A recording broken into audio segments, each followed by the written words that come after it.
It all starts with a shy young man named Cirrus, who just woke up a mysterious system telling him that its chosen one will reveal the deepest feelings in a human heart. At first, the hero refused to believe the story was true because the monsters there were too strong. But then he witnessed a fight where a beast challenged a human hero and declared it powerless against its king. And so, there she stands, Princess Yu.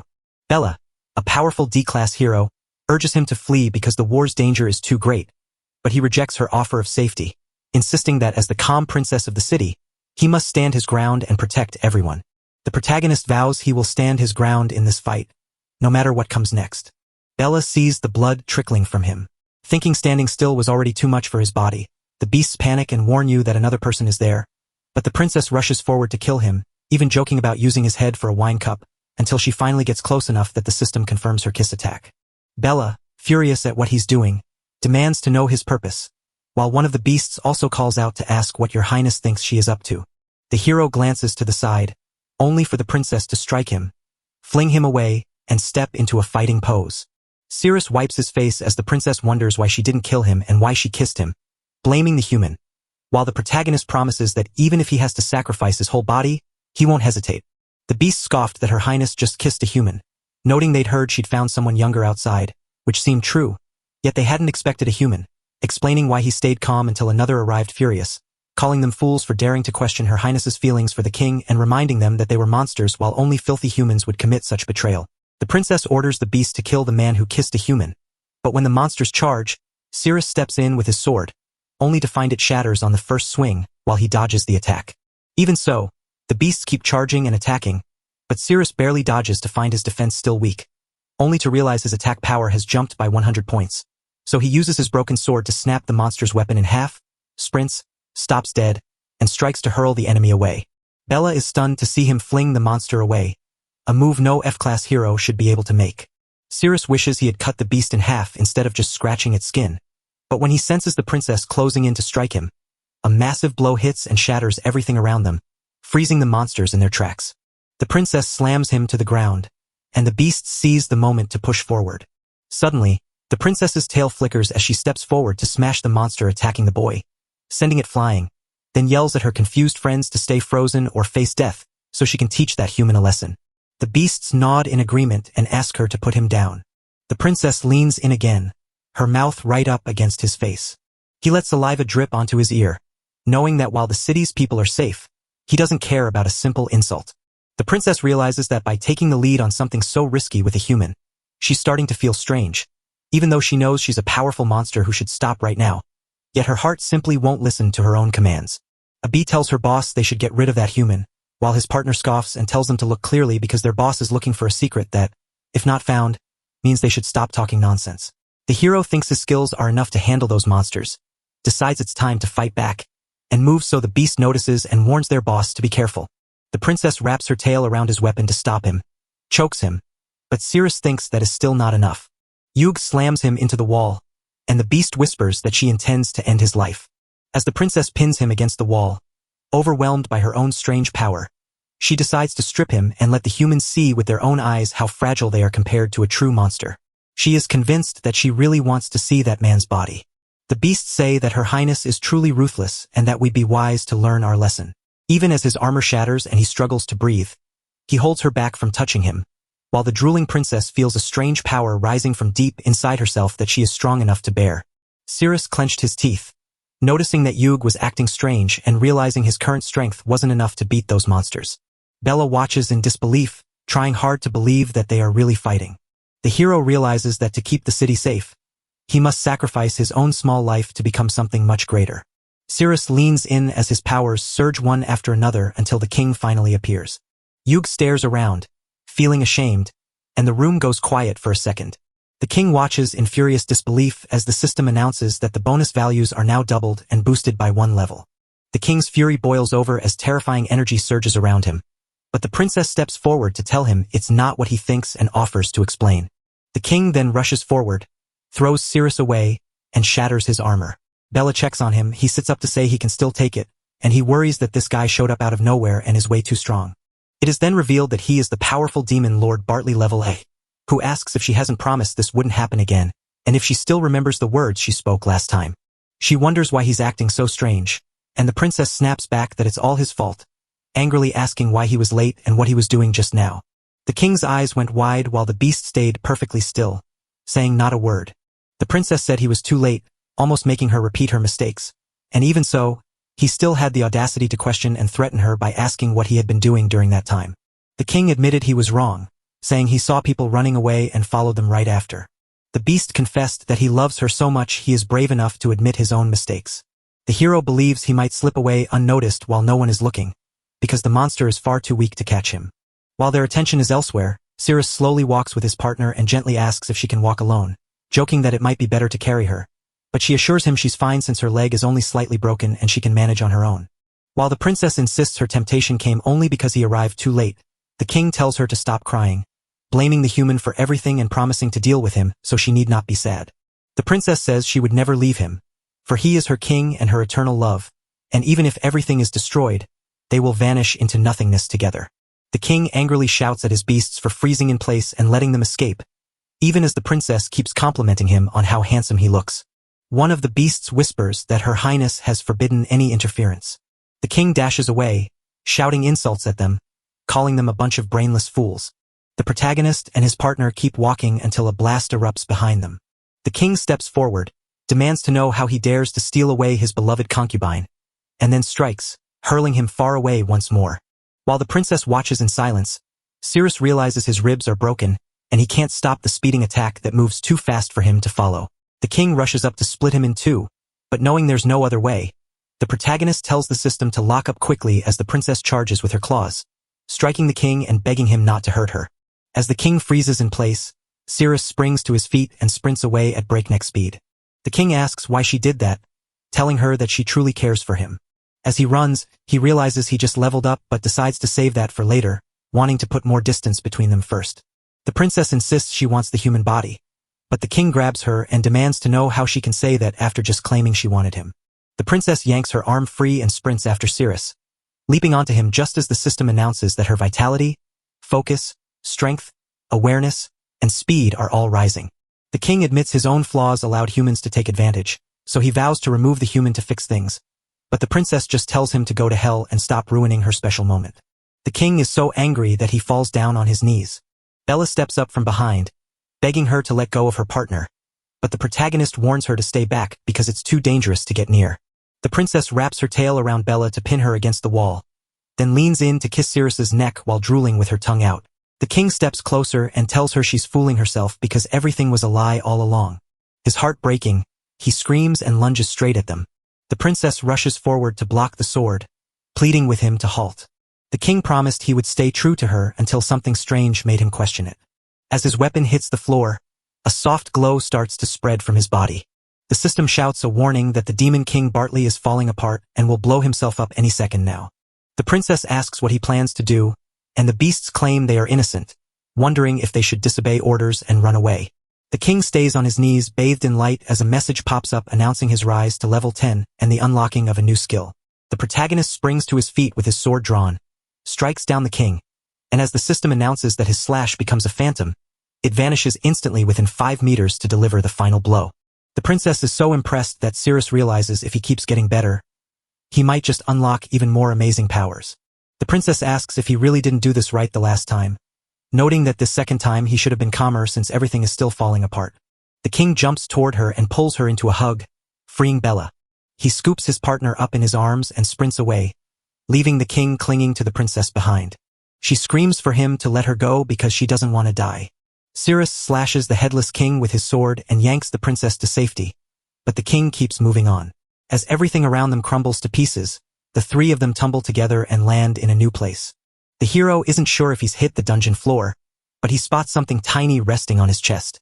Seeing that Princess Yug is actually a salamander hiding in his clothes, she slips inside right as Bella wakes up and calls out for her partner. The system pops up to tell you the demon lord is finally defeated and asks if you want to open the dungeon map reward you just earned. Cirrus pauses, weighing whether to open it since he needs to think carefully first. Bella realizes she's on top of him, quickly rolls aside, and apologizes. After tapping yes to reveal the map, the protagonist sees every dead end, trap, resource, and room marked out, letting him rush straight to the boss without fear of getting lost, until Bella asks what he's seeing and he brushes it off, realizing only he can view the system. Then he stands up and gives her a hand so they can walk away together. Suddenly, his heart starts hammering against his ribs and panic rushes through him. So he falls to the floor, spitting out a strange purple goo as Bella gets scared and asks what's happening. Suddenly, his finger starts glowing purple with searing heat, causing him to scream in agony, while his flesh melts and strange particles crawl up his back. Bella rushes forward to embrace him, only to see blood streaming from his back, realizing with horror that his burning hot skin means he can't touch the ground anymore. The finger stops melting, but he still loses it. Even so, the protagonist feels relieved as Bella keeps hugging him, telling him everything is fine until the strange feeling fades, and he assures her he is okay. Bella wonders what is wrong with his body, and Cirrus explains that monsters poisoned him after he watched them fight a hero over a mysterious box 6 months ago. A monster tore open the box, and the fight's power hurled him into the old ruins. The box broke and leaked, sending a stinky rain of glowing energy down that made everyone want to throw up.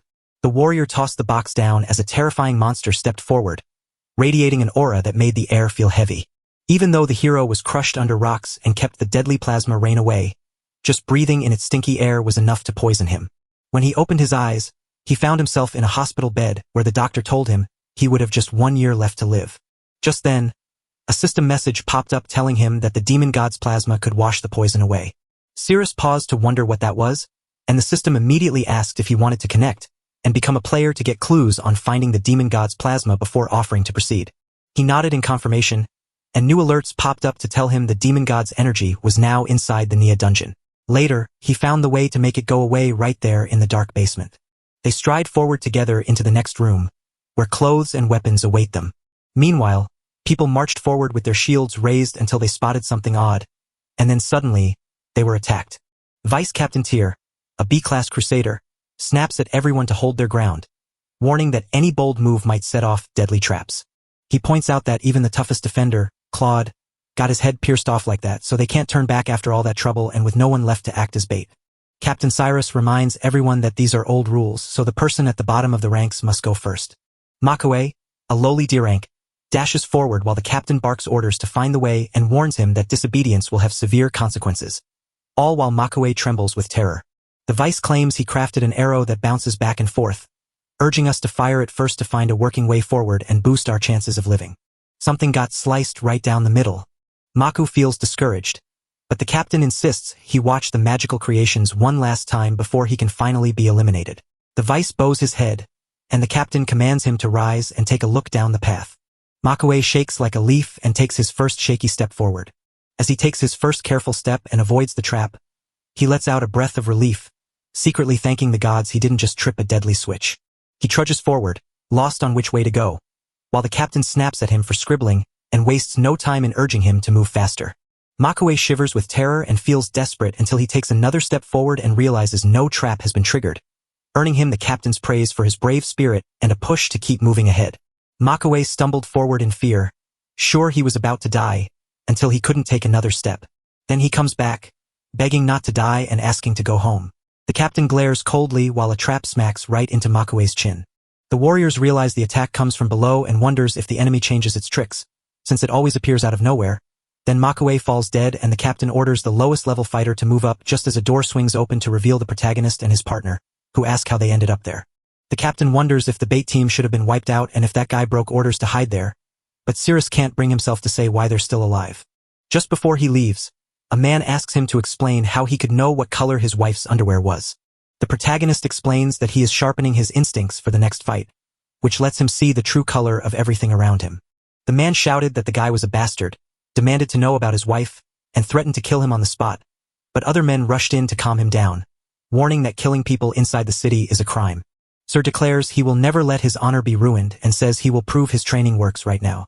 The captain stops the man who wants to kill the prisoner right now, but another warns they can't do it in the city or risk everyone getting caught. So the captain asks for a better plan and the first man suggests throwing the man into the bait group to get rid of him without getting their hands dirty. Right now, the hero is convinced he just came to swap out his gear and can't figure out how he ran into a lost group of raiders. The captain waves him to step right up. Cirrus isn't sure if he wants his team to go through the mechanism all over again. The vice notes that since they made it through alive, they can simply follow the path they took to dodge the trap without putting anyone else at risk again. The captain insists they must take down the dungeon's mighty boss right now because they've lost too many heroes and can't run, declaring that if anyone disagrees, They are welcome to walk away, but he fights for the team's sake. The captain asked if his gut feeling wasn't learned, told it was time to step up for the team, and warned him to understand what happens if he disobeys orders. The system lets you know that the map is open. Bella warns them to turn back because the path is wrong, but the captain insists on following orders and tells her not to worry. People watched as he stepped forward without a second thought, wondering if this F-class guy was truly serious and if it was possible to rely only on gut feeling to predict how things work. The system tells you to move 3 spaces forward, then turn left twice. A voice told them to move 3 spaces, but since he jumped straight to the 3rd step with nothing happening, they joked that this guy is just incredibly lucky. The protagonist says he'll turn left 2 spaces. They say he turned around and took another step forward. Cirrus kept walking, watching Cirrus go without a single pause, wondering if this was just luck, since gathering info on the dungeon's first half cost more than a dozen spies, and an F-class hero like Cirrus surely wouldn't have the clearance to get such secrets. To them, it all comes down to luck alone. The protagonist feels a wave of relief, wondering if he almost slipped, while the captain stares in confusion at the unreacted mechanism. The system beeps to move 5 steps forward, and Cirrus feels he is almost done with this part. The soldiers are shocked to see him keep moving forward without any trouble. He kept walking until he finally caught up with the group. The soldiers joked that he walked through without a scratch, with not a single trap going off, and wondered if it was just luck or if he truly trusted his gut feeling to find the dangers. Cirrus says he was trained for this, and insists that both he and Shukin are innocent.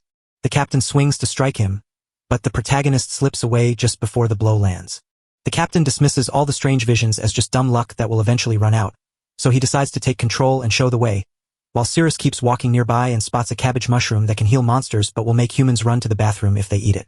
The protagonist wonders if his partner is hungry and thinks about picking some mushrooms for her. Cirrus grabs one of them and wonders if a quick lick wouldn't hurt.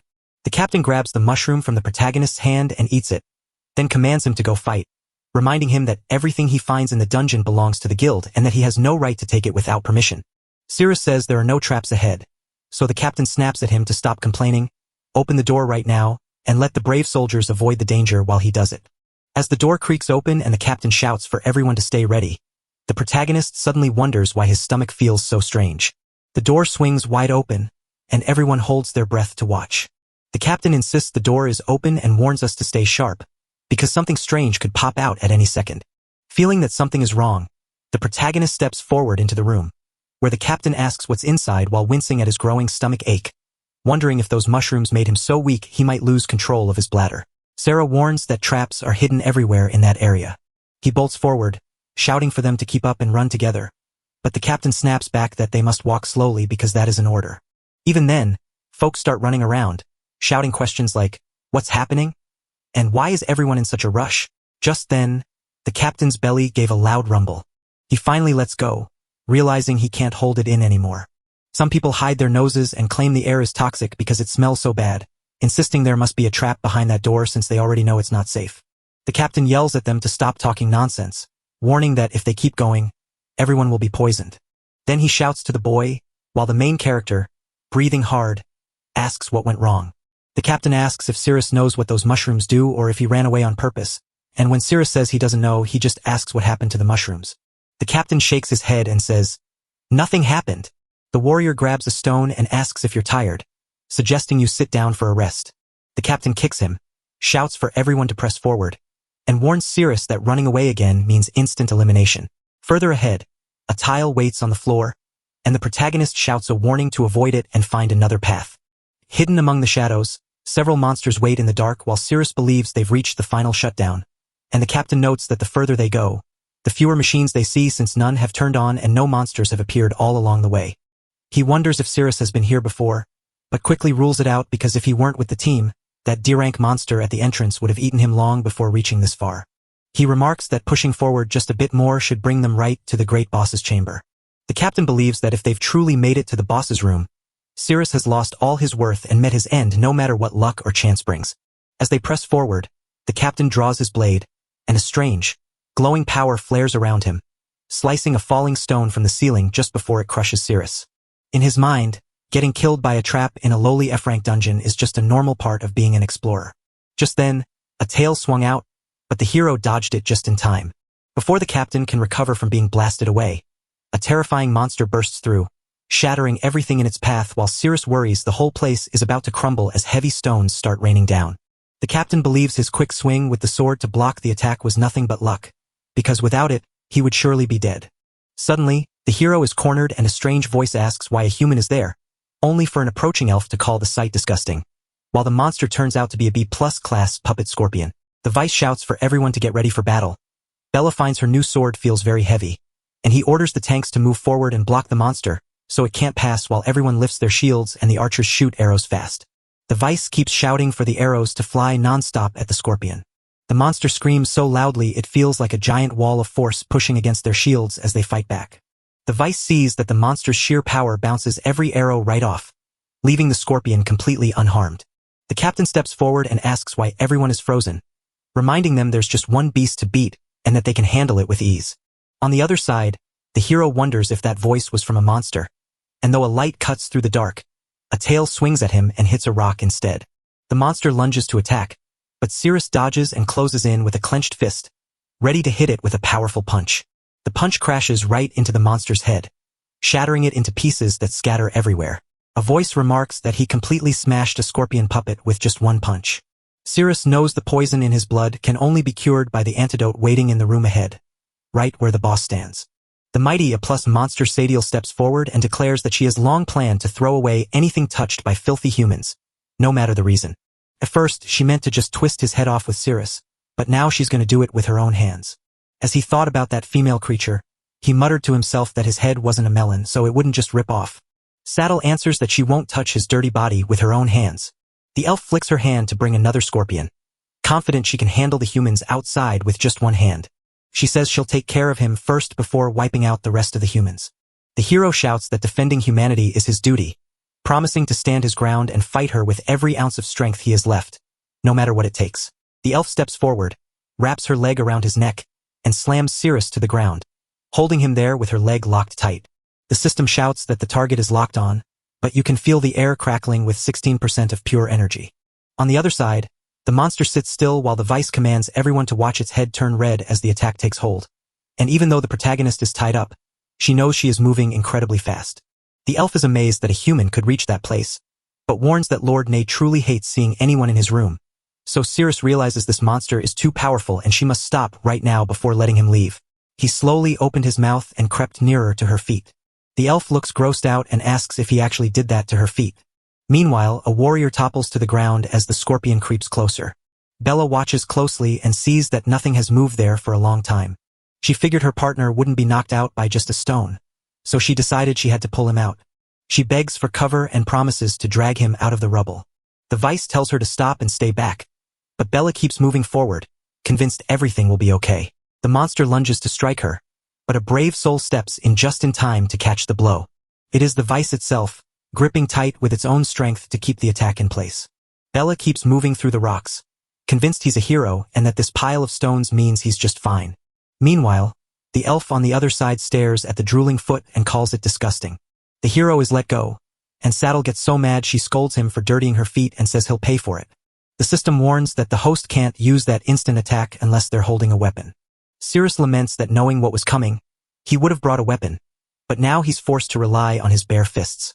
He pushed forward with his fist tight in a fist, but the elf sidesteps his blow and kicks him right in the face, guessing that his skin is soft. Cirrus gets launched into the air, and Sadiel enjoys the kick until she feels something odd and starts wondering what's going on with her. She decided she had to put him down fast, because if the people outside walked into Lord Nye's room, it would be a huge problem. The elf reaches out, snatches a piece of the scorpion, and steps right up to him. The hero sees her coming, slips out of the way, and feels sure his quick moves are just enough to get away from her strikes. Cirrus pours magic into his hands and slices the scorpion piece right down the middle.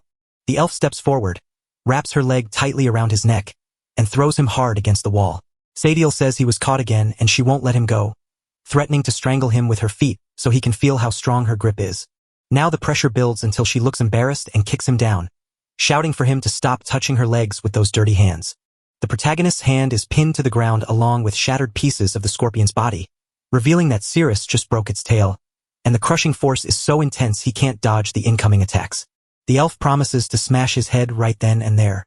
The system warns that resistance is rising alongside her growing magic, and Sadiel finds the strange feeling of joy as she steps on him, convinced that humans are nothing but obstacles meant to be crushed under her feet. Meanwhile, The scorpion starts to shake and wobble, and the vice sees the monster losing its grip, so he shouts for everyone to hold their ground because victory is finally within reach. New notifications show his attack power rising as Sadiel keeps pressing her feet against his body, finding the feeling incredible. On the other side, a voice warns Bella to be careful as the scorpion's tail swings toward her, but she realizes it too late and is flung away, leaving the vice worried while the captain watches her fly out. On the other side, the hero blushes and tells her to wait a moment, explaining that he isn't allowed to touch her there. The elf keeps pushing her weight onto him with her feet, but over on the other side, the tail sweeps toward the captain, who blocks it so it only crashes into the stones. The captain believes that even from so far away, the tail can still strike, proving this monster is far beyond an elite one. Across the room, Sadiel keeps pressing into Sirius's soft body, marveling at how amazing the feeling is. The scorpion moves closer to the captain, who sees it coming just as it's too late. As the giant pincers rush in for an unblockable strike, the elf on the other side keeps smiling and savoring the feeling. Just as the scorpion is about to strike, the captain closes his eyes, and when he opens them he finds he is already blocked. So he swings his sword with perfect timing to send the beast flying while the warriors cheer at his incredible strength. One mighty blow almost killed the beast, showing just how incredibly strong it really was. While Sadiel pins Sirius's body with her feet as the scorpion crashes down, the warriors cheer that the beasts howled in pain and declared this captain's true strength, promising they need fear no magical beasts as long as he stands beside them. The captain feels the monster isn't as tough as it looks and believes he can beat it without trouble. While the elf keeps tapping her feet across his body and a scorpion scurries in the dirt, the captain tells everyone to step back so he can show them what a ranked captain can really do. On the other side, the elf questions if she truly feels this way in a human body, but she takes a deep breath to steady herself. She believes her body, especially her legs, is unstoppable, so he promises himself he will never give in to her. Sadiel presses her foot gently against his lips and shushes him, refusing to let him speak. The system chirps that your vitality has jumped, your concentration shot up by 251 points, and your resistance soared by a huge 2,167 points. On the other side, the captain knows the monster is striking again. As Sadiel runs her foot over the protagonist with a look of satisfaction, the scorpion can't attack and instead ends up vomiting. The captain spots his chance, leaps forward, and slams the monster down onto the ground. The warriors cheered his incredible strength, while the captain scoffed at the monster, calling it just a punching bag he knocked out with one hit. The system alerts us that the hero's defense, agility, and perception are all getting stronger. The captain shouts that he is incredibly strong. While Sadiel is buzzing with excitement, a voice suddenly wonders why it's so loud outside. The elf sees it's Nia, leaps to his feet, and tosses Sirius aside. Sadiel wonders if she's gone too far, having briefly forgotten Nia's command to wipe out those filthy humans and fix her own mistakes. The protagonist rises with an overwhelming, ridiculous aura, daring her to keep playing with him. The elf senses something is terribly wrong because that strange pressure brings back scary thoughts of Nia, making her wonder if she should even face such a dangerous man. Sirius shows his huge power, forcing Sadiel to run away into the dark. He thinks about chasing her, but knowing he needs all his strength left for the boss room to get the demon god's plasma, he decides to stay put. On the other side, the warriors cheer for their captain, declaring him unstoppable and sure to break through any dungeon stone walls until he is finally stopped, while Bella rushes to the protagonist to check on him and notices that he seems fine. Sirius says he's okay, but Bella notices him covered in dust and warns that he might be hurt inside, urging the medics to check him out and telling him to speak up if anything feels wrong. While someone watches from afar and silently tightens their fist, the captain cheers the team on, telling them to follow him as he plans to face the boss alone and show his real power. He figured the dungeon's danger was far worse than a C rank, likely a D rank, and that showing off his new skills back at the guild would earn him a promotion and a huge reward. Meanwhile, Sadiel kneels and warns that a mighty human stands outside, urging everyone to be very careful when facing him. Nia called him to ask what order she was supposed to take. Sadiel said he was just standing guard at the door to keep any creature from getting into his room. Nia wondered why she was there. Just as the elf opens her mouth to reply, a brutal blast hits her chest, sending her exploding outward while the dungeon boss growls that he has no use for silly excuses. Sadiel crashes down, and Nay tosses him onto a heap of trash with the others she's already beaten, declaring that he is now just firewood. Sadiel believes she doesn't want her time here to end. Nia remarks that after a long wait of burning thousands of people and monsters as fuel, the demon god's plasma finally begins to gather, right as a sudden explosion shatters the room and lets someone walk in. Nye challenges anyone to enter his room, and the brave captain steps forward to face him with a single purpose: to defeat him. The system warns that once you swallow the demon god's plasma, it will burn away the toxins inside your body. The boss asks if he is the mighty human Sadiel spoke about. The hero isn't sure if that thing can really clean the poison out of his blood. The captain tells everyone to stay quiet and listen, saying no one moves without his word, while he plans to take out the rank C dungeon boss all by himself. The warriors cheer him on to prove what humans are truly capable of, while Cirrus watches and realizes the glowing thing on the platform is the demon god's own plasma. A glowing circle of magic appears as the captain thrusts his sword forward to strike the very first blow. The boss stays perfectly safe, unleashes a burst of power that smashes the captain's armor to bits, and blasts him flying with a single hit. When the captain crashes his back against the wall, the warriors freeze in panic and shout to see if he is alright. The dungeon boss boasts that he barely held his own because he's a strong human, while he calls Sadiel completely useless. Lying on the ground, the captain can't believe how easy it was to break his armor with just one hit. As the worried warriors move closer, the captain realizes the monsters are far too strong to fight directly, so he decides to have his team tire out the boss first to give everyone a real chance to win. He tells everyone to get ready and show off what they do best before he gives his orders. The vice warns that charging without a plan will waste lives and suggests keeping tanks ahead, but the irritated captain snaps that he's not being challenged, and after the vice says he'd never dare, the captain tells him to stop wasting time since the order is already out. Everyone must grab their weapons and move forward with no fear, trusting that he will stand strong and protect them all. Then everyone steps forward, and Na laughs at them, calling them cursed humans who barely know if they'll live or die, saying their flesh is so weak it couldn't even be used for firewood, and that humans and monsters are worlds apart. The warriors charge forward just as the dungeon boss unleashes a huge attack that hits everyone all at once. He grabs his partner and pulls them away just in time, leaving the others to burn. The fighting stops, but everything around us is now in ruins. With his weapon melted and the boss still floating, mocking him for failing to make him truly terrified, the captain knows he can't win, so he orders an immediate retreat and yells for everyone to flee that place. With tears in his eyes, the vice calls the captain an arrogant idiot, but suddenly, someone grabs his hand.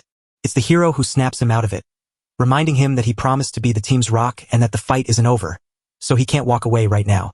The captain snaps that he is the boss and his word is final, telling the hero that if he wants to die there, he can stay behind, but he won't be dragged along.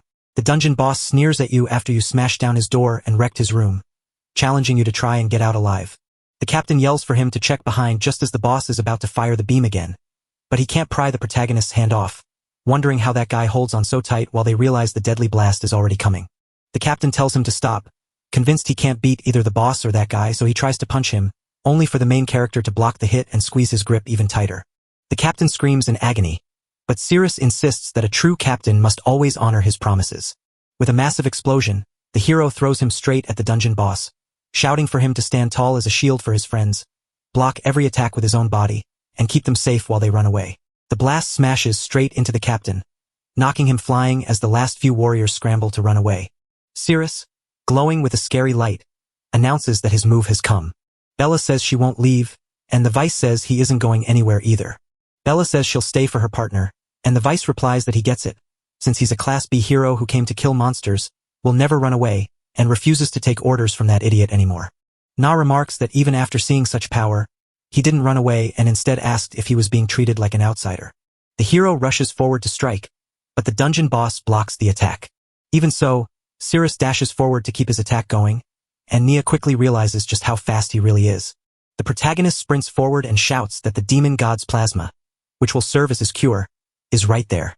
Nia questions why he is running toward the altar to steal the plasma instead of defeating him, but Cirrus keeps moving forward, noting he is still too far away, while the boss shouts at him to stay back as the vice and Bella close in on the rare chance to strike.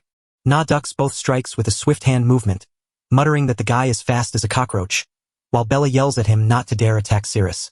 They push forward again, but the dungeon boss shifts and fires its long-range blasts. As the hero runs to dodge, explosions flare everywhere. Yet Cirrus keeps slipping away, now just moments from the plasma. A glowing magic circle rings the altar as the hero wonders if it's a spell array. As soon as he touches it, a deafening boom blasts through the air and flings Cirrus backward. Na proudly claims he built this magical barrier himself, and he promises that as long as he breathes, not a single creature will be able to cross it. The protagonist realizes they can't just drink the demon god's plasma to clean their blood, so they must defeat the boss first. The dungeon boss, seeking another option, commands the two fools to vanish and slams them down to the ground. Cirrus glances to his side, wondering if that fleeing woman is the monster he just saw. The elf whispers for him to stay quiet and hide so Nai won't see her. The dungeon boss shouts that his ritual needs people, so after crushing a few of those smelly bugs, he plans to head to the city again to let out all his anger. Cirrus looks around and sees his partner is in trouble. He pulls a mushroom out and hands it to Sadiel, telling her that these cabbage mushrooms help restore their energy. Then he sprints toward his partner to rescue her. After Sadiel eats the mushroom, the system chirps that the female monster now feels affection for the host, unlocks new weapons, and explains the rules for using them. The Vice tells Bella to run and escape right now, but she says her leg is broken again and can't go, so she lets him leave without her. The protagonist commands the system to skip that nonsense, since he's rushing to save people and has no time for it. Even though the system keeps saying he ignored the explanation and can pick a card, he still hasn't made his choice. Cirrus grabs a card, sprints forward with his explosive divine sword, and leaps to strike the monster, only for Nia to block him. Yet Cirrus keeps pressing the attack until the boss dodges, prompting the protagonist to realize that one hit tore the boss's upper clothes, and another one to the legs will finally bring him down. Then he tore the mask off and unleashed his ultimate move. All he has to do is step right in and keep using his fast body cut move, because the enemy will definitely get hit. The system tells you that your magic lets you slash through an enemy 6 times with 10-second breaks, and you can strike them again instantly. Cirrus calls the skill useless and asks if you want to turn it off. The protagonist says no, but he's ready to try anyway. Suddenly, new alerts flash across the body, and the pressure around you grows tighter and tighter. Cirrus reaches out to strike, but Nia slips away just in time. The hero gets angrier each time he misses, while the dungeon boss gets suspicious that the guy keeps shooting at his legs and trying to rip off his clothes. Cirrus tries again, but Na calls him a filthy human, kicks him, and knocks him away. The protagonist clutches his weapon, stumbles but stays upright while noting that the sharp pain in his nose is tiny compared to the agony of his body slowly melting from toxin explosions. But just as the monster shifts and unleashes a distant blast that explodes behind him, Cirrus realizes the 10-second wait is finally over. Nia jokes that the bastard got lucky, so the protagonist steps forward to show he can dodge even at close range. After Cirrus swings and misses despite feeling a hit, Nia teases him for not running and says he could have burned the guy down with his own speed, but the dungeon boss tries to strike anyway and the protagonist dodges. Nia keeps pounding her enemy while Cirrus slips away, dodging every strike and staying out of reach. The system warns that the quick body cut won't work, and the hero wonders how 10 seconds can feel like an endless eternity. He decides there's no way around it but to tackle it straight on. Attacks fly out as Cirrus dashes quickly, causing huge crashes around them. Vice and Bella stay lying on the ground. The Vice suddenly realizes that Cirrus just stopped the boss's attack dead in its tracks, which makes no sense because back before their mission, his strength was rated as low as rank F, and even a powerful rank B warrior couldn't have survived such a fierce fight alone. As the smoke clears, the protagonist realizes his sword is so powerful he can dodge and counterattack easily, making the enemy's hits useless, while Na agrees it's hard to kill him but says the woman with the injured foot is an easy target. Cirrus dashes forward, slashing through the attack with his sword before closing the distance on his foe. While the boss sneers that humans always call for help to save their friends, the protagonist quickly glances back and yells a warning, knowing that heroes always get taken down by the villain in the back. Cirrus realizes he's been tricked again and knows running is no option, so he activates a system on his partner to trigger a rapid body cut. Bella's armor breaks apart under the blow, leaving her completely exposed, but the hero steps up and says the perfect moment has finally come, while Cirrus slips away from another strike and Nia complains that he's escaped yet again. The dungeon boss looks around and admits that he was so busy fighting that he forgot to keep the demon god's plasma hot, warning that if the temperature drops right now, all their hard work will be lost and they'll have to wait another 100 years to try again. Bella suddenly feels strange and hot, reaching out to touch her partner while he stares in confusion, but the moment she tries to kiss him and compliment her own beauty, he pulls away, leaving her mortified as he questions if she's been poisoned or hallucinating in the middle of the fight. Nia explains that it would take another 100 years for the demon god's plasma to boil again after it cools, so she refuses to wait and instead vows to burn the glowing liquid away until it is completely dry. The hero gets mad that the enemy wants to dry up the demon god's plasma, so he must act fast even though the boss is too speedy to hit, leaving him only one option. He ramps up his power until the boss can no longer dodge his blows. Na believes piling on all that firewood will finally heat the altar to its hottest point. Cirrus walks up to his partner and tells her he's found a way to beat the boss, but he needs her to help him for a little while. As the main character starts laying out their plan, Bella blushes in embarrassment, while the awkward Vice admits he could just power up and beat the boss himself, laughing at how strange it is for that guy to say such rude things with such a serious face. The Sir says he knows it's hard for her, but he still keeps asking her to do it. The Vice clamps a hand on his arm and shouts that everything sounds like a lie, accusing him of wanting to hurt her while he thinks of dirty things and tells her not to trust him. But Bella insists she believes him, leaving the vice staring at her in angry disbelief. Bella admits it's embarrassing for her too, but she begs him not to get the wrong idea since she only went along with it to beat the boss. Bella reaches out to touch his face, desperate to kiss him and promise to take care of him. But the protagonist, overwhelmed and exhausted, tells her he's done playing this awful game. Tyre screams no to stop the shameful act, and that shout deals a heavy blow to the vice. Cirrus shoves Bella away, boasting that he was just a hair's breadth from succeeding, leaving her wondering why he pushed her. The system lets you know that every single stat has just jumped up by 5,000 points. The protagonist realizes this must be linked to his tier, so he reaches out to touch her body, a desperate move born from his terrible memory. He tells her that since the task is too hard for her, he will take on the boss alone, and when Bella questions if she's truly not needed, Cirrus confirms there's no need for her help. Bella kneels on the ground, confused by his lack of interest, while the vice explains that she loves Cirrus because he is stronger than anyone, including himself, and before he asks his question, Bella reminds him that he is bringing up the same topic again. So the protagonist steps forward with his sword, realizing that to land his final blow, he must hit both her head and legs at the exact same moment. Just as he was about to strike the boss's leg, his powers surged with extra strength, making this the perfect moment to strike. Nia keeps fiddling with the plasma, but the temperature isn't right yet, and if she can't fix it soon, it will drop fast.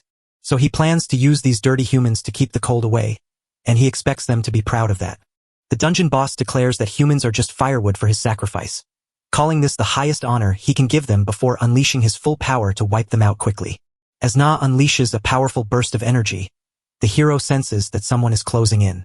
Cirrus swings his sword with all his might to block the attack, but the system flashes a warning that his magic points are draining away at a terrifying speed.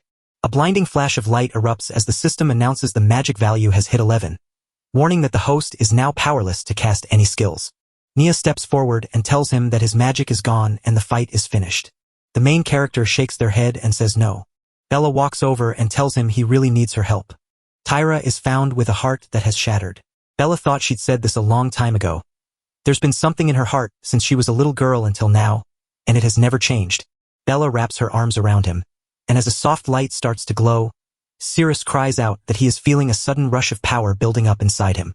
The system shouts that every single stat just jumped up by a huge 27,500 points. The pressure around them gets so heavy that Nia insists it's impossible for him to fight back anymore. The main character is wrapped in a silly glow.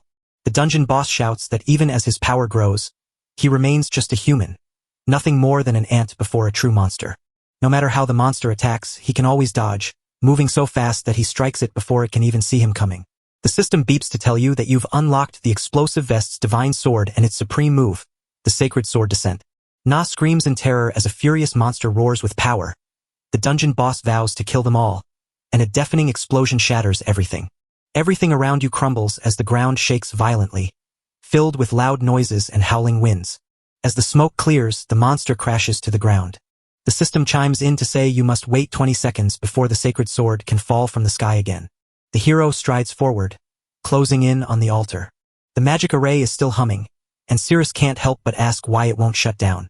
Nia stands up and demands he admits he hasn't won, swearing she'll never let dirty humans touch the demon god. The system warns that the sacred sword is still cooling down, but the protagonist promises to handle him in just 9 seconds. Cirrus hears a noise, turns to the side, and finds his friends lying on the ground with Bella barely holding on to life. Nia vows that as long as he draws breath, he will not get his way, and soon they will find out who truly comes out on top, be it human or monster. The hero glares at the monster, snatches his friends, sprints out the door, and yells for the map to find the quickest way to escape, all while the beast laughs at them and thinks humans are just too stupid to stand a chance. Cirrus shouts that he must rush to the guild hospital, but a monster jumps out and blocks his way. The protagonist gazes with bloodshot eyes while Bella, still awake, remembers the bullying she endured for being called ugly and the cruel mocking of her appearance. Cirrus was reaching out to her, but a boy stopped him, warning that getting too close would make him sick. Then the hero knocked the boy down a few times. Right now, Cirrus slashes the monster in half with one strong hit while holding his 2 friends, and the system flashes a message saying the rapid body cut has been turned on, a power they first unlocked when they were just kids. In the present moment, Cirrus runs on with his friends, promising that she will be okay. Meanwhile, the dungeon boss keeps the plasma boiling, refusing to let the heat drop until only a tiny bit is left, and as a bright light starts to glow, Nia says he'll make his sacrifice for it. While over there a monster opens its huge mouth to unleash power that the main character dodges, and Cirrus runs forward to slice the beast, trying to stop him in two, sending its body crashing to the ground. He finds the whole thing odd and wonders why his divine sword, which used to be attached to his explosive vest, has vanished.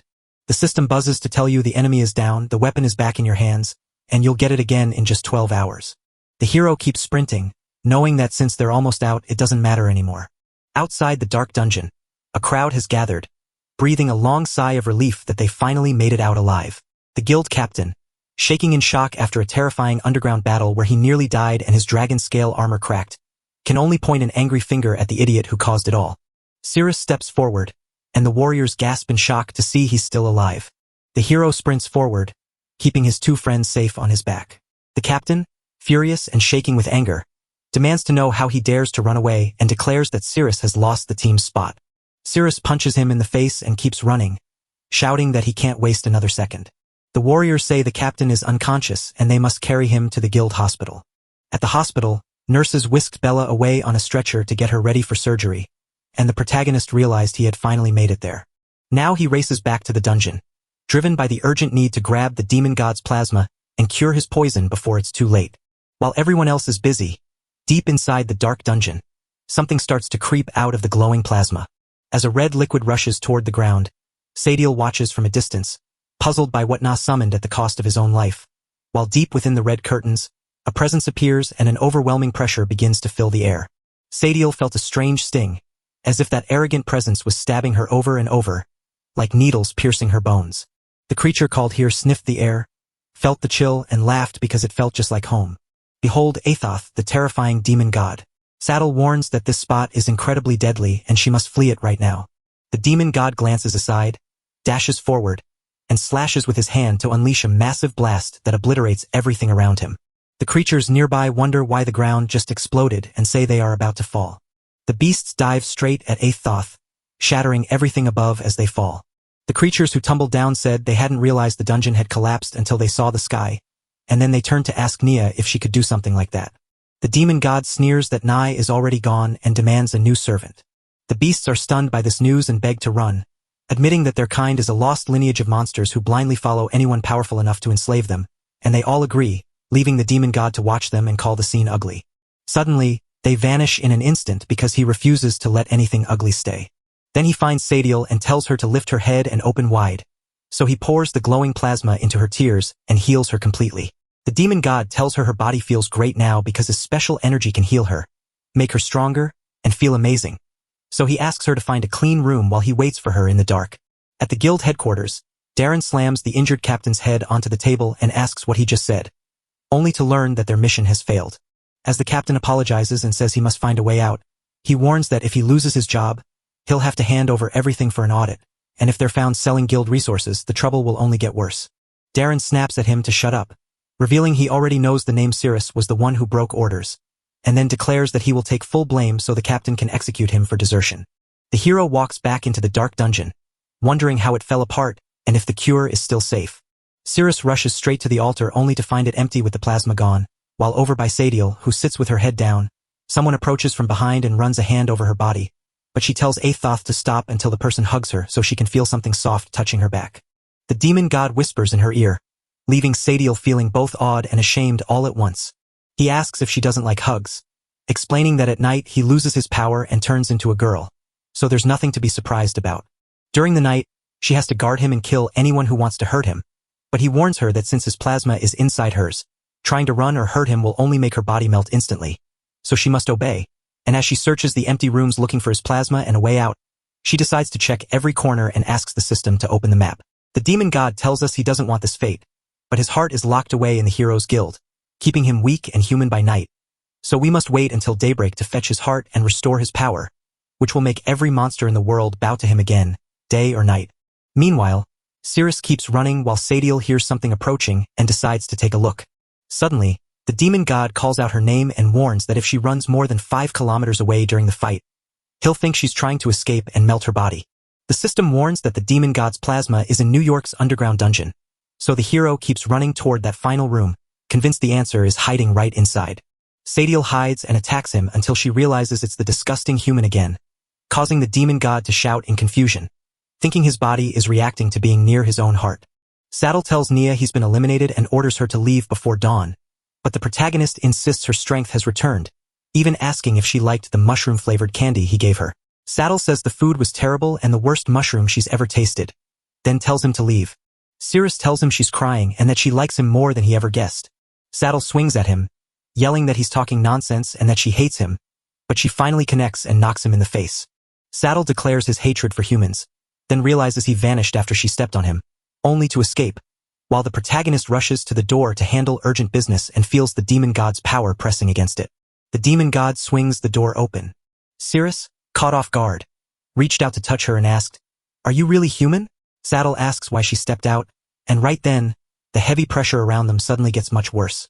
As the demon god's hand touches him and a bright light sparks inside his chest, the god realizes it's a human heart, confused by its strange location, just as the girl steps back to ask what he plans to do.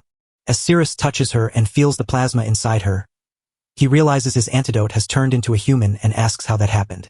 The protagonist slices her hand and starts drinking the blood, wondering if this is the cure. The demon god screams in agony as the system warns that the host's poison still lingers, leaving only 101 days to live, while Cirrus questions how her healing plasma could have failed. The demon god is mistaken, thinking he's already human and that his plasma no longer works. Sadiel kicks her leg, tells him to let go, strikes the protagonist, and shoves him back. The demon god believes a human stole his heart, turned it into pure energy, and hid it in their dirty body, so he must force it back inside to regain his strength. But once he does, his body will melt into a pool of glowing liquid as punishment for using his power without asking. The main character suggests trying other fluids instead, deciding to collect the samples first before making a choice about what to do next. Suddenly, the ground explodes and sends stones flying into the air.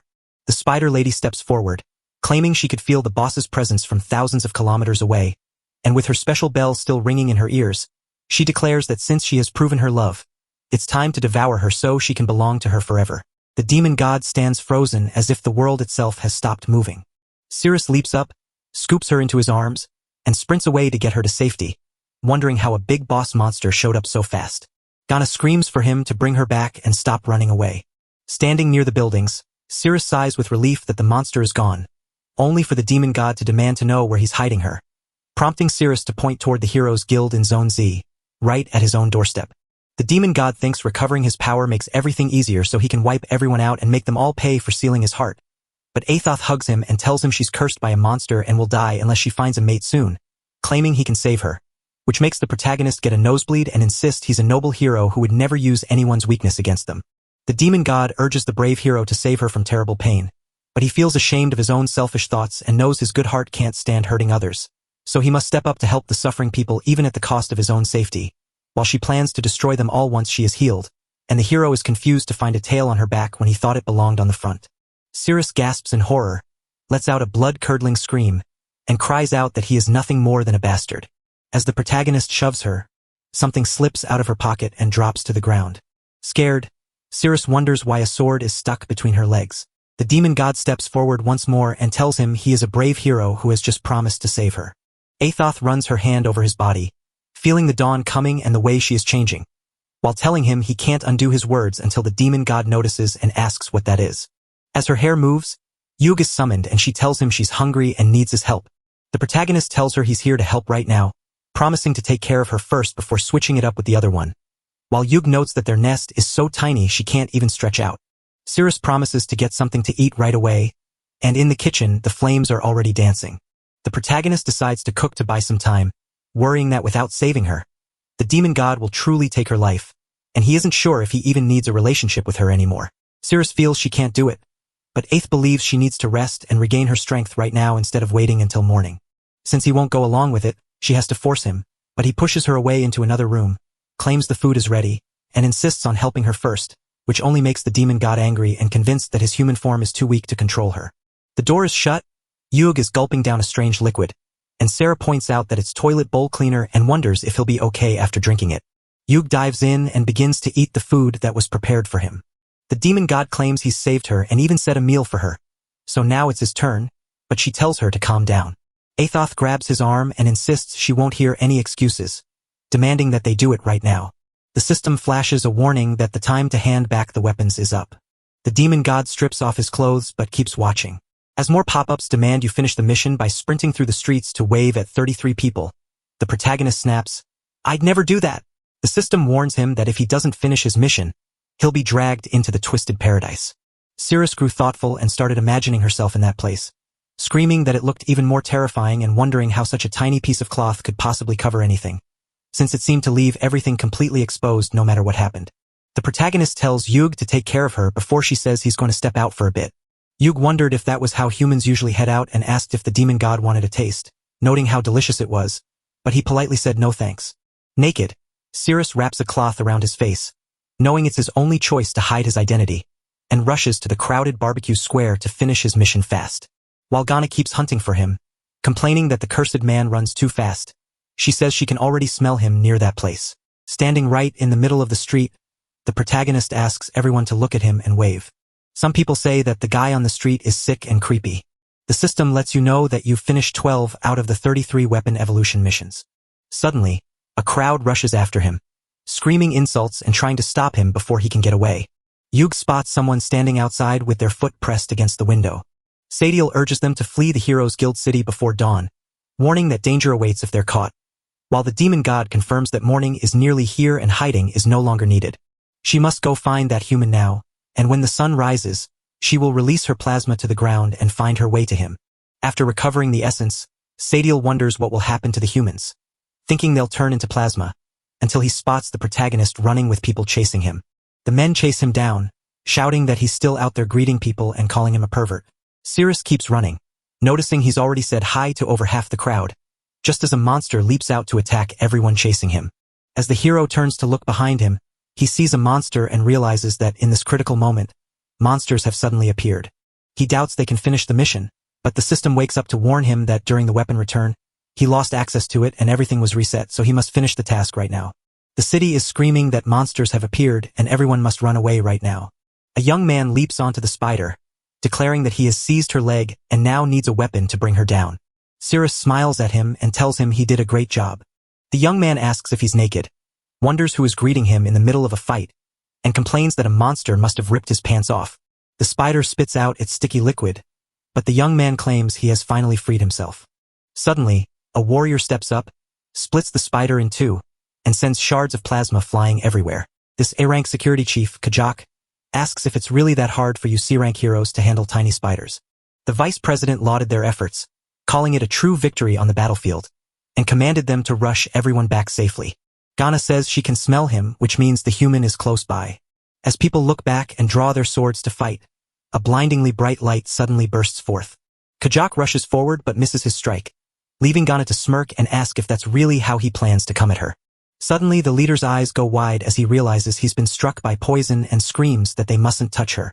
Ghana warns us that humans are so fragile they can't even handle a little poison, so one of them steps forward to hold the monster back while ordering everyone to take Charlton to safety.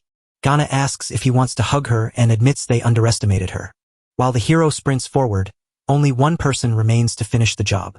Kajak falls ill to the poison, and Ghana explains that the strange sounds they make while suffering are actually a pleasure, so he vows to stop screaming, yet she insists this pain isn't enough for her yet. The vice president screams for help, and Cirrus orders them to let that man go. The system beeps to say the weapon mission is done and the hero returns, but the moment he greets the last person, it tells him to pick a card. Cirrus makes his choice, and new notifications pop up to reveal that the silent divine finger lets him swap any object he touches with the body of a locked enemy, forcing that enemy to feel every sensation he experiences. And when the enemy screams from the bottom of their hearts, that quiet power will spring to life. Ghana figures out that the human is the one holding Athoth and demands to know where he hid her, but the protagonist refuses to give her up. Ghana promises that at first light she will strike him down and hunt him herself, and right now the Spider-Woman is lunging at him. Cirrus plants his feet firmly on the ground to stay put while Ghana shivers, wondering why she feels like someone is touching her skin. The spider lady screams until she collapses to the ground with a loud thud. Ghana jolts awake, wondering if the human touched her chest just then, realizing that even though her scream triggered a painful but non-fatal invisible force, it still hurts. Ghana realized this power was hers alone, believing her body and mind belonged only to Lady Aeth, and she decided that anyone who touched her besides Lord Aeth would lose their life, for she would never betray that sacred gift again. The system warns that the louder the scream, the stronger the silent power becomes.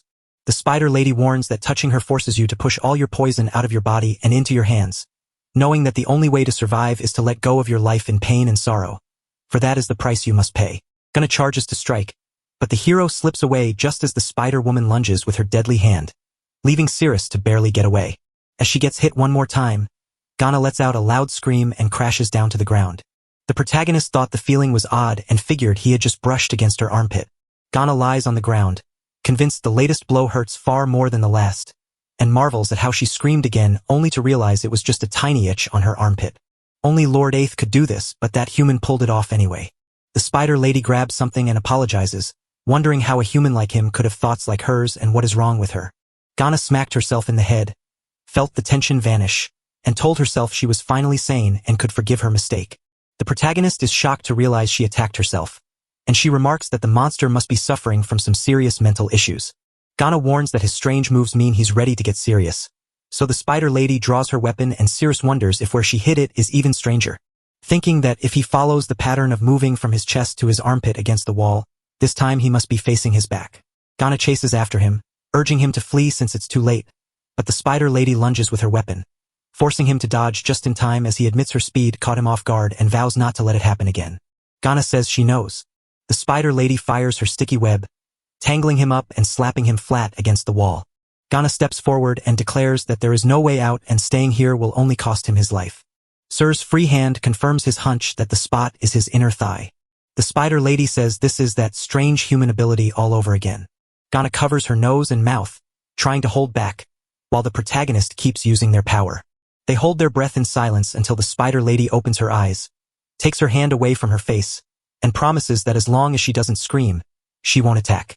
Then she gazes forward, can't spot the man anymore, and wonders where he ran off to. Cirrus steps up behind her and whispers that he never promised to go away. The spider lady turns around, calls him stupid, and tells him she already knows every move he will make, that his only way out is gone, and that now she is going to take him down by herself. She plans to trap his mouth in a spiderweb so he can't scream, making his attacks useless. She whispered that the strange feeling she just felt was right in her inner thigh. Ghana feels like a terrible person for caring so much about that. Sir says that once she's locked in, everything will fit her body perfectly, leading to a fierce battle where the other side attacks her to find her weak spot and make her lose control. The spider lady is so sure her own team has figured out his moves that she won't scream, no matter where he strikes. The protagonist braced for a hit, while Ghana's eyes went wide with fear as she saw him closing in, knowing she couldn't scream. Cirrus just keeps staring right at her. The spider lady feels the strange sensation is unlike anything before, believing it comes from deep inside her heart. Yet she vows to hold back. Even though the feeling is intense, she can bear it because she has not betrayed him, and he still holds a special place in her heart that makes this pleasure pale in comparison. So he moves his hand to let her enjoy it, and as the power activates, she feels the sensation flooding her mind. Someone hiding in the shadows whispers that the female monster is moving again, calling it unbelievable and wondering what trick he just used to make her moan, since he's desperate to learn it himself. The spider lady can't believe that human did that, because feeling something this pure from the heart is a gift she has never known before. The image of Lord Aethoth starts to fade, and she realizes she must stop these thoughts because she belongs to Lord Aeth and has to control herself. She told me she didn't even scream, because her heart just wasn't beating hard enough to make a sound. Ghana considers pouring the deadly toxins from her body into the weapon, but she decides she will never make that same mistake again. Cirrus unleashes his power again, and the spider lady struggles to hold herself back, feeling so overwhelmed by the force that she can't even move a single step forward. She has to get him out of the way fast, so he can finally vanish from her heart. Ghana launches her attack, but the hero slips away just in time. The spider lady commands the weapon to open up and fire its poison, and just as Cirrus spots the danger, Ghana realizes there's no way to get out of this tiny space. The poison seeps out and taints everything around it. The spider lady knows that at this close range, he can't escape and his whole body is now filled with her poison, so he's going to die. Cirrus pops up on top of the building totally unharmed and reveals that he finally figured out her spiderweb trick from before. Ghana quickly understood that he was flying high and figured the human must have actually leaped onto the roof in that moment. The protagonist declares he won't get tricked again and that it's finally his turn. Cirrus jumps toward the ground while the spider lady holds herself back, fearing she feels that same sensation again. The protagonist presses closer until Ghana feels she must keep going, thinking it will stop soon and wondering why it hasn't ended yet. She feels time speeding by in a blur and knows she must jump in to stop it, yet she can't help it. The spider lady screams so loudly that something finally snaps and breaks. A flash of light and a blast of noise leave behind just one sharp-eyed spider. The system lets you know the enemy is gone and your weapon is back in play. The hero stepped right up and carefully picked up the sharp-spined spider. Once you beat the boss, the system pops up to tell you that your reputation has soared and a new secret weapon is ready, letting you coat your security tools in a deadly toxic poison called toxic fusion. Cirrus ponders if he can draw the poison from within himself and put it onto his weapons. Suddenly, a red-haired woman pops out to say she caught him, but earlier she had been hiding underground after dripping her plasma, and when she vanished and then showed up again near her mistress, the demon god immediately asked where the human was. Sadiel kneels down and tells him she couldn't follow his trail.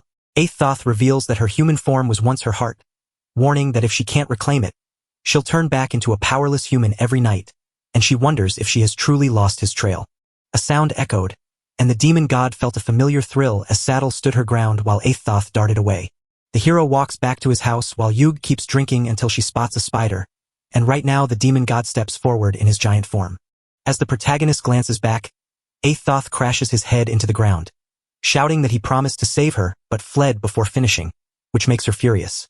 Sir admits he is a man who has become a monster, confesses that he lied about the curse, and asks what she wants to do now. The demon god replies that they will continue fulfilling